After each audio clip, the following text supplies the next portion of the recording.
Yo, what's good, everybody? It's your boy Steph from the Hot Moving Podcast. So, LSU's women's basketball head coach Kim Mulkey. Remember last week they tried to come at her? Was it 2 weeks ago? The Washington Post said they had, or there was reports of the Washington Post having some bombshell article about the head coach. Kim Mulkey gave a fiery speech after one of the games. And wasn't happy. I believe it was right before the tournament started, or after the game, the first game of the tournament. And it had a lot of people questioning in their head, like, what's going on with this? Is there something big going on? What's the deal, right? And apparently, this article was much ado about nothing, right? Washington Post report on LSU Kim Mulkey is an unflattering portrait, but short on revelations. Let's see, Kim Mulkey, which paints the coach as a leader with a single-minded determination whose behaviors often leaves the basketball community and her own players divided. Whoop-de-doo. Anticipation for the Washington Post report was high after Mulkey a week ago threatened to sue the Post over a hit piece. She said the newspaper had been working on for more than 2 years. The Post story does not contain the type of bombshell revelations that many were expecting following Mulkey's fiery tirade last Saturday ahead of LSU's second-round game.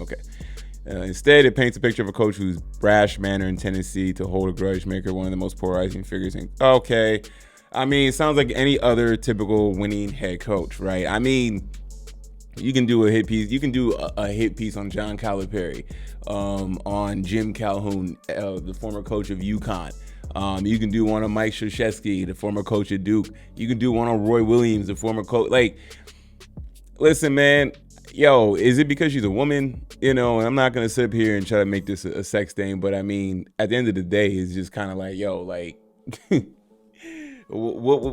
the hit? I didn't read it, but I'm sure if there was anything damning, it would have came out, and it was nothing, I guess, right? Is someone trying to sabotage the LSU basketball program? She's winning. She's won a championship at two different places. Some people may not like her. A lot of coaches that are winning, that are pretty good, aren't going to be liked. It seems like this was a much to do about nothing.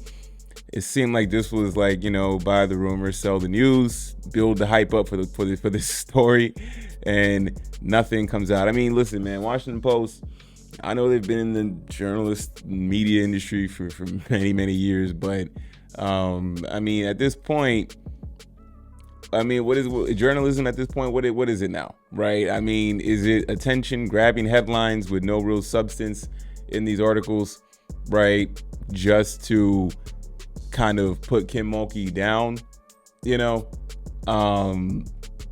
Is this guy got an issue with how Angel Reese and Kim handled situations earlier this season?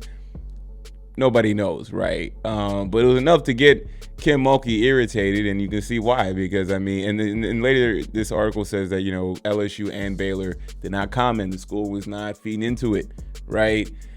Man, long gone are the days of legitimate journalism and media.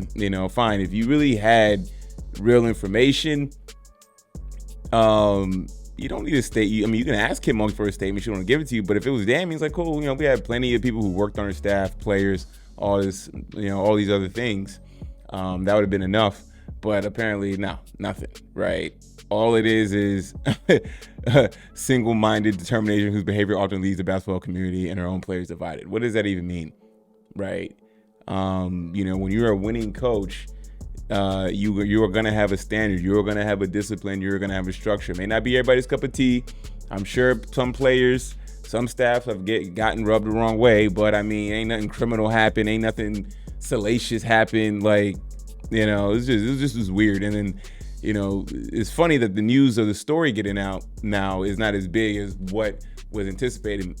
Kim maybe had something to do with it, but she had to respond because she felt like she was being heckled or being bothered by the Washington Post, trying to talk to her and talk to the school. So she felt she had to speak on it, but then come to find out, there's nothing. What smoking gun is in this article? I'm not going to read it because, again, if there was a smoking gun, it would have been blasted all over, right? And that's not the case.